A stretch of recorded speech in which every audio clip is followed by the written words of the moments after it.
Welcome back friends. ये देखिएगा, यहाँ तक हम कर चुके हैं और आज जो है मैं आपको यहाँ से कराऊंगा।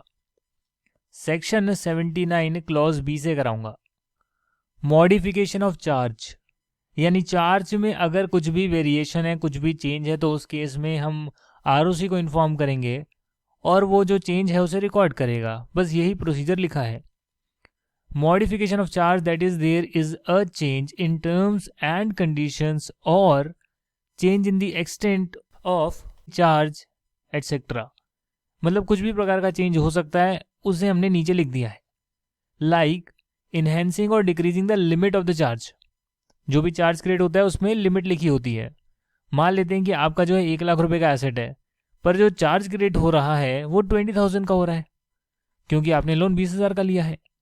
तो ज़रूरी नहीं ना जितने का एसेट है उस पर फुल चार्ज क्रिएट हो, पार्टली भी चार्ज क्रिएट हो सकता है। अगर उसकी लिमिट जो है कम ज़्यादा करनी है तो रजिस्ट्रार को इन्फॉर्म करेंगे और जो भी चेंजेस है वो हो जाएंगे। जो भी चार्ज है उसकी जो टर्म्स एंड कंडीशन है, अगर आप उसको चेंज करना चाहते हैं और आपने उसके लिए एक एग्रीमेंट बनाया है तो डेफिनेटली आप आरओसी को सबमिट कर सकते हैं और वो भी चेंज हो जाएगा। अगर रेट ऑफ इंटरेस्ट है जो भी आपके एग्रीमेंट में हुई है, डेफिनेटली एक्सक्लूडिंग बैंक इंटरेस्ट, जो बैंक की रेट होती है उसे छोड़कर अगर कोई और इंटरेस्ट रेट में कुछ चेंज करना है, पेनल्टी लगती है, या जो इंटरेस्ट एग्री हुआ है, या जो भी चीज़ें हैं एग्रीमेंट में, जो भी चीज़ें हैं, जो भी रेट है उसे चेंज करना चाहते हैं, एक्सेप्ट बैंक रेट, बैंक से लिया तो डेफिनेटली बैंक रेट चेंज हो सकती है, वो तो अलग बात है। उसके अलावा किसी इंटरेस्ट रेट को चेंज करना चाहते हैं तो आप बताएंगे। रीपेमेंट शेड्यूल है लोन का, चेंज करना चाहते हैं तो भी डेफिनेटली आप जो है चार्ज में चेंज करेंगे। Not applicable on working loans, जो कि रिपेबल ऑन डिमांड होते हैं, यानी जब भी डिमांड करा जाए आपको वो लौटाना पड़ेगा। उसे छोड़कर बाकी सभी लोन के अगर रिपेमेंट शेड्यूल में चेंज होगा, या फिर आप चार्ज को जो है पार्शियली रिलीज करना चाहते हैं, यानी पूरी प्रॉपर्टी पर चार्ज बना हुआ है उसका एक पार्ट जो है आप रिलीज करना चाहते हैं। एग्जाम्पल के तौर पर बताता हूँ, क्योंकि मैंने बैंकिंग सेक्टर में काम किया है तो मेरे पास तो ये रिक्वेस्ट आती ही रहती थी कि चार्ज जो है उसे रिलीज करना है, पार्टली रिलीज करना है, लोन की रिपेमेंट हो गई, टाइटल डीड को रिलीज करना है, ये सब मेरे पास आती रहती थी रिक्वेस्ट। तो खैर मेरा काम था प्रोसेस करना, उसे मैं करता था। रॉयल बैंक ऑफ स्कॉटलैंड में, आरबीएस। मान लेते हैं एक बिल्डिंग है और बिल्डिंग का जो है इतने फ्लोर बने हुए हैं, इस बिल्डिंग पर पूरे पर चार्ज है, काफ़ी सारा लोन पे हो गया और वो कहते हैं कि भैया इसके 2 फ्लोर जो हैं उसे आप ना चार्ज से मुक्त कर दीजिए, क्योंकि हमने आपका आधा लोन पे कर दिया है, बाकी 2 फ्लोर पर आपका राइट रहेगा, अगर हम नहीं देते तो आप उसे बेच देना। उसे बोलते हैं पार्शियल रिलीज ऑफ चार्ज, अगर एक हिस्से को करना होता है। तो एक रिक्वेस्ट तो मेरी ऐसी आई थी, बड़े टाइम से फंसी हुई थी। एक ऐसा लैंड आ गया था और बड़ा अजीब सा मैप दिया था, उसमें रेड कलर से ब्लू कलर से कर दिया था, वो समझ में नहीं आ रहा था। मैंने एमसीए की वेबसाइट जो होती है यूके में जो होती है, डेफिनेटली उनका कंपनी हाउस होता है, जैसे यहाँ मिनिस्ट्री ऑफ कॉर्पोरेट अफेयर्स है वहाँ पर कंपनी हाउस है, तो उनकी वेबसाइट पे जाकर सब रिसर्च करा, बहुत बहुत सारा काम किया उस रिक्वेस्ट को पूरा करने के लिए, मुझे आज भी याद है। Where particulars of modification of charge are registered under section 79, the ROC shall issue a certificate of modification of charge in form CHG3. This will act as a conclusive evidence that all the requirements for modification of charge has been complied with. एक बार आपने ROC से certificate ले लिया, उसे मानते हैं conclusive evidence, यानी आपने सारा प्रोसीजर फॉलो किया ही होगा तभी ROC ने जो है आपको सर्टिफिकेट दिया है। Once a charge is registered, it will be deemed that the person acquiring such property or asset have the notice of the charge from the date of registration of charge. यानी कि एक बार आपने charge को register कर लिया, उसके बाद जिस भी प्रॉपर्टी पे, जिस भी एसेट पे चार्ज क्रिएट हो रखा है, यदि उस प्रॉपर्टी या एसेट को कोई बंदा खरीदने की कोशिश करेगा, एक्वायर करने की कोशिश करेगा, मानो या ना मानो मान लिया जाएगा कि उस बंदे को चार्ज की इन्फॉर्मेशन है from the date of registration of charge. क्योंकि एक बार चार्ज आपने रजिस्टर करवा लिया तो मिनिस्ट्री ऑफ कॉर्पोरेट अफेयर की वेबसाइट पे जाकर कोई भी बंदा चेक कर सकता है, तो सिमिलरली ये भी चेक कर सकते हैं। तो करो ना, करो भाई, रुके क्यों हो, चीज़ें चेक करो।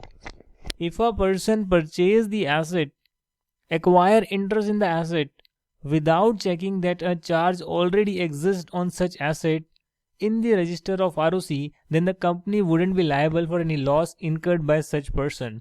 ये सेक्शन 80 में बात लिखी है। इसका मतलब ये है कि अगर आप कोई प्रॉपर्टी खरीदना चाहते हैं, कंपनी से खरीद रहे हैं स्पेसिफिकली, तो मिनिस्ट्री ऑफ कॉर्पोरेट अफेयर की वेबसाइट चेक कर लो, जहाँ पर जो भी चार्ज क्रिएट होगा पता लग जाएगा। अगर आप नहीं चेक करते, खरीद लेते हैं, बाद में पता लगता है, तो इसमें कंपनी की गलती नहीं है, क्योंकि एक बार चार्ज को रजिस्टर करा लिया तो पब्लिक डॉक्यूमेंट बनता है और कोई भी उसे इंस्पेक्ट कर सकता है। सेटिस्फेक्शन ऑफ चार्ज का मतलब है कि आपका चार्ज जिसके लिए क्रिएट हुआ था वो लोन की रीपेमेंट हो गई और अब उस चार्ज को आप कैंसिल करवाना चाहते हैं, बंद करवाना चाहते हैं, सेटिस्फाई करवाना चाहते हैं कि वही हो गया है और काम खत्म हो गया है। Company shall give an intimation to the registrar within 30 days of the payment और सेटिस्फेक्शन। अब लोन की रीपेमेंट हो गई, सब कुछ कर दिया, तो उस केस में कंपनी क्या है, रीपेमेंट के 30 days में आरओसी को बताएगी। If not intimated the registrar may allow giving of intimation within 300 days on payment of prescribed additional fees, यानी कि 300 दिन का और समय दिया जाएगा एडिशनल फीस के साथ कि आप इन्फॉर्म कर दो। हालांकि जो स्पेसिफाइड IFSC पब्लिक और प्राइवेट कंपनीज हैं, IFSC international financial service centre, उनके लिए जो है 300 days में भी वो सबमिट कर सकते हैं विदाउट एडिशनल फीस, यानी जो बाकियों के लिए 30 days है, इनके लिए 300 days है। Registrar on receipt of the intimation send a show cause notice to the holder of the charge within 14 days। ये जो 14 दिन है इसको टाइम दिया गया है, मैक्सिमम टाइम दिया गया है 14 दिन का, कि बताइए कि हम आपका चार्ज क्यों ना हटाएं। चार्ज होल्डर से रजिस्ट्रार पूछ रहा है, तो उसका जो रिप्लाई है 14 दिन में ही मांगा जाएगा और जो भी रिप्लाई आएगा उसके हिसाब से हम काम करेंगे। यहां पर देखिएगा, no notice in case of intimation to registrar is in the specified form and signed by the holder of charge. अगर जो इंटीमेशन दी जाती है रजिस्ट्रार को उस पर चार्ज होल्डर के भी साइन है, तो फिर अलग से जो है रजिस्ट्रार को पूछने की जरूरत नहीं है कि भैया हम आपका चार्ज को रिलीज कर रहे हैं, सेटिस्फाई कर रहे हैं, सही है या नहीं है बताइए। अगर चार्ज होल्डर का वहाँ पे कंफर्मेशन नहीं दिया जाता है इंटीमेशन के साथ, तो फिर रजिस्ट्रार जो है 14 days में एक नोटिस देगा, शो कॉज नोटिस देगा विद इन 14 days, और उसके बाद जो रिप्लाई आएगा उससे पता लग जाएगा अब क्या करना है। अगर ऑब्जेक्शन रेज किया जाता है, in case cause is shown, then the registrar shall record a note in the register of charges and shall inform the company। वही बोलेगा कि भैया ऑब्जेक्शन रेज हुआ है, कंपनी को इन्फॉर्म कर देगा।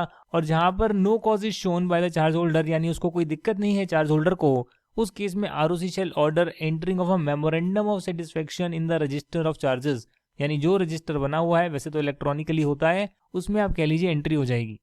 And in case charges satisfied in full, यानी कि पार्शियल नहीं है, पूरा का पूरा जो है चार्ज को हम खत्म ही करना चाहते हैं, उस केस में जो है आरओसी इशू करेगा certificate of registration of satisfaction of charge in form CHG 5।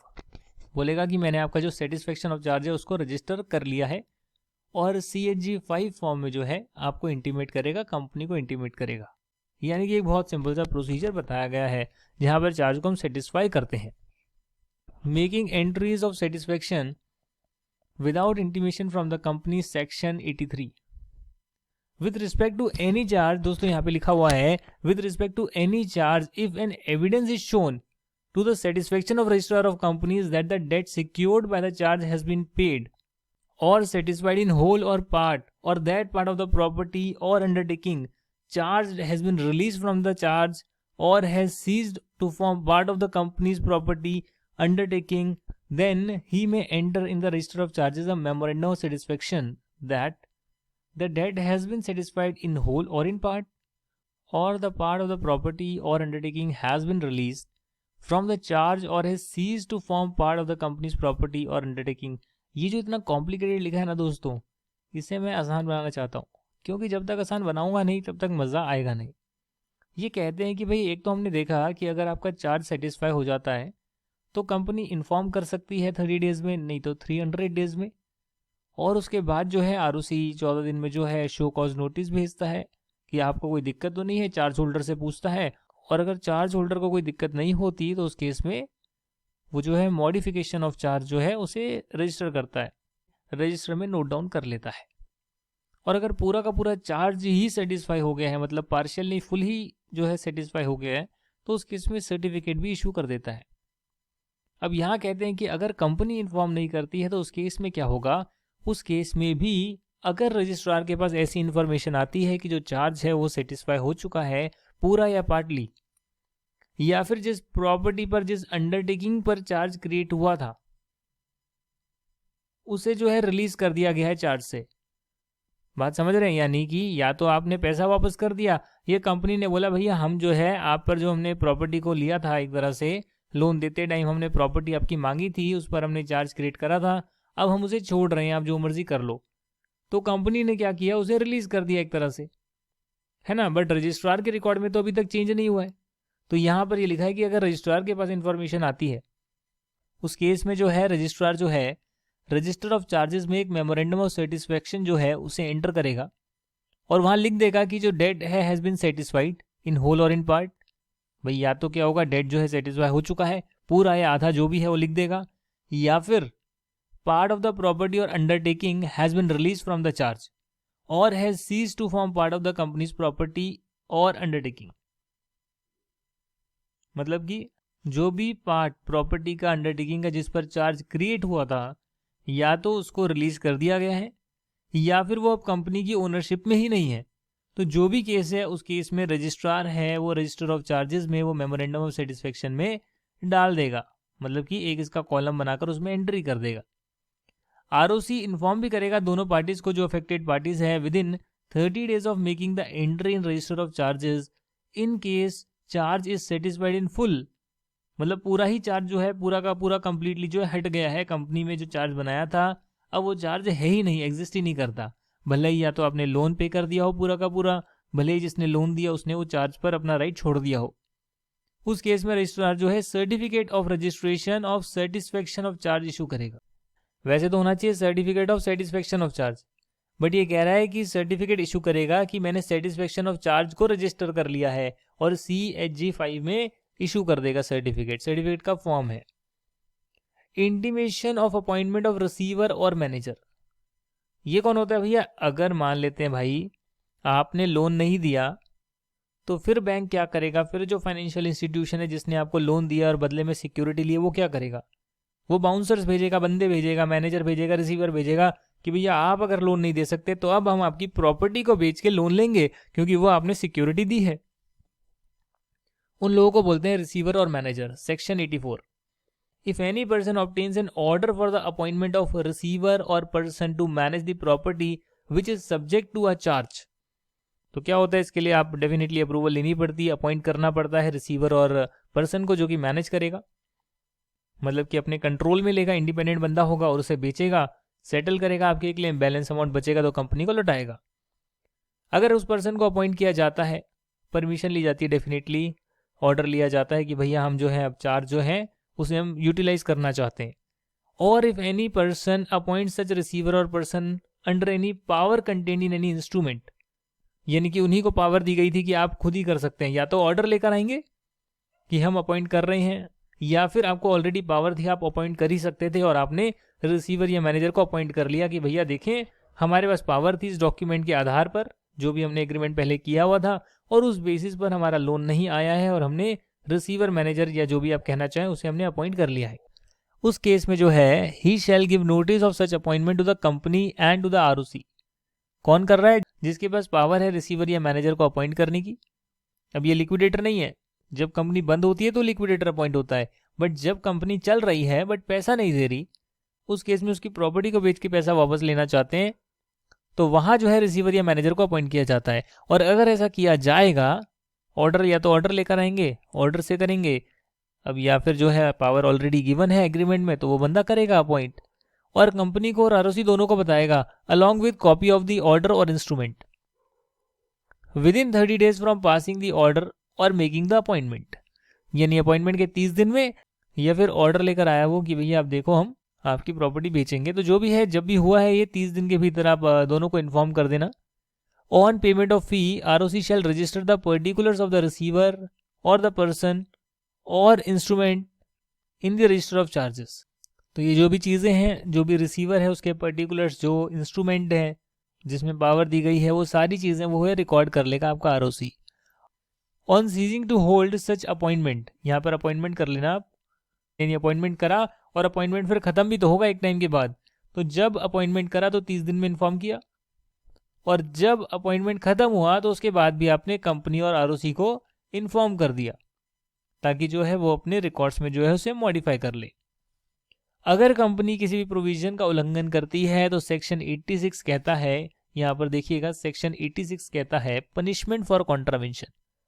If company contravenes any of the provisions relating to the registration of charges और मॉडिफिकेशन और सेटिस्फेक्शन ऑफ चार्जेस, यानी 3 चीजें हो गई, रजिस्टर करना है, मॉडिफाई करना है, सेटिस्फाई करना है, तीनों में से अगर कोई भी चीज का उल्लंघन करा है तो कंपनी पनिशेबल हो सकती है with a fine minimum 1 lakh rupees and maximum 10 lakh rupees. And साथ में उसका जो ऑफिसर इन डिफॉल्ट होगा he shall also be punishable with imprisonment maximum up to 6 months और with a fine which is minimum 25,000 and maximum 1 lakh और both. यानी imprisonment अगर होगी तो 6 महीने तक हो सकती है, अप टू लिखा है, 1 दिन की भी हो सकती है, या फिर फाइन जो 25,000 से लेकर 1 लाख तक हो सकता है, या दोनों भी। और अगर विलफुली फॉल्स और इनकरेक्ट इंफॉर्मेशन देने का प्रयास करा है किसी बंदे ने, या फिर नोइंगली सप्रेस करने की कोशिश करी है, दबाने की कोशिश करी है किसी मटेरियल इंफॉर्मेशन को which is required to be registered under section 77, तो ये 2 चीजें हैं, गलत इंफॉर्मेशन देना, राइट इंफॉर्मेशन को जो है छुपाना। उसके केस में जो है सेक्शन 447 यानी धारा 447 में जहां पनिशमेंट फॉर फ्रॉड गिवन है वो लग जाएगी और वो एप्लीकेबल होगी, उसकी पनिशमेंट भी लगेगी। आखिरी में जो है सेंट्रल गवर्नमेंट के पास पावर है, सेक्शन 87 में दे रखा है, रूल 12 के साथ इसे पढ़ेंगे, रेक्टिफिकेशन बाय सेंट्रल गवर्नमेंट। यानी सेंट्रल गवर्नमेंट चाहे तो भी रेक्टिफाई कर सकती है जो रजिस्टर ऑफ चार्ज बना है। और कब कर सकती है? In the following cases of default, यानी कि in case of omission in giving intimation to ROC with respect to the payment और satisfaction of charge within specified time. हुआ क्या कि आपने जो है लोन की पेमेंट वापस कर दी, आपने जो है सेटिस्फाई कर दिया चार्ज, बट आरओसी को आपने इन्फॉर्म ही नहीं किया, तो जो 300 दिन का भी टाइम दे रखा है उसमें भी आपने इन्फॉर्म नहीं किया। उस केस में सेंट्रल गवर्नमेंट के पास पावर है कि वो एक्सटेंड कर सकती है। क्या कर सकती है? यहाँ पे देखेंगे, direct extension of time for satisfaction of charge, मतलब कि आपको बोल सकती है कि ठीक है, आप बाद वाले टाइम में भी अगर जमा कराते हैं डॉक्यूमेंट वगैरह तो हम अपने रिकॉर्ड से उस चार्ज को हटा देंगे और कोई दिक्कत आपको नहीं आएगी। ये पावर सेंट्रल गवर्नमेंट को दी हुई है। और अगर in case of omission or misstatement of any particulars in any filing previously made to ROC, मतलब आरओसी को जितने भी डॉक्यूमेंट जाते हैं, जितने भी फॉर्म जाते हैं रजिस्ट्रेशन ऑफ चार्ज के रिगार्डिंग, उसमें कोई पर्टिकुलर में मिस स्टेटमेंट है, ओमिशन है, या तो कुछ गलत लिखा है या लिखा नहीं है, लिखना चाहिए था। सच फाइलिंग में रिलेट टू एनी चार्ज या फिर मॉडिफिकेशन या फिर मेमोरेंडम ऑफ सेटिस्फेक्शन जो अभी हमने ऊपर करा था, या कोई भी एंट्री हो सेक्शन 82, 83, ये शायद हमने यहाँ पर किया था ना 82, 83, हाँ, making entries of satisfaction without intimation from company, यानी कहीं भी किसी भी पर्टिकुलर में जो एंट्री करी जा रही है उसमें कुछ ओमिशन या मिस स्टेटमेंट हो तो वहां पर सेंट्रल गवर्नमेंट के पास पावर है कि वो डायरेक्ट कर सकती है। पावर क्या है वो नीचे लिखी है, डायरेक्ट कर सकती है कि उसे रेक्टिफाई किया जाए, रेक्टिफाई करा जाए और उसे ठीक करा जाए। ये सेंट्रल गवर्नमेंट के पास पावर है। However, before directing for rectification on above grounds, central government will satisfy itself that such default was accidental or because of some other sufficient cause, or it did not prejudice the position of creditors or shareholders। इसका मतलब ये है कि जो creditor और share holder का interest है, उनकी जो पोजीशन है उसमें कोई हानि नहीं होगी। चेंज या रेक्टिफिकेशन से उनके इंटरेस्ट में कोई हानि नहीं होगी, उनकी पोजीशन वैसे ही बरकरार रहेगी। तो इसके लिए जो है सेंट्रल गवर्नमेंट एक बार चेक कर लेगी कि जो भी हम जो है रेक्टिफिकेशन की बात कर रहे हैं वो एक तो एक्सीडेंटल था और because of some other sufficient cause जो उसके सामने आता है, किसी कारणवश वो कारण जो है वैलिड है और इससे शेयर होल्डर और क्रेडिटर की पोजीशन पर कोई भी फर्क नहीं पड़ेगा। तब जो है सेंट्रल गवर्नमेंट के पावर है कि वो रेक्टिफिकेशन के लिए भी बोल सकती है और जो है टाइम एक्सटेंड करने के लिए भी बोल सकती है फॉर सेटिस्फेक्शन ऑफ चार्ज। तो ये एंड में पावर गिवन है।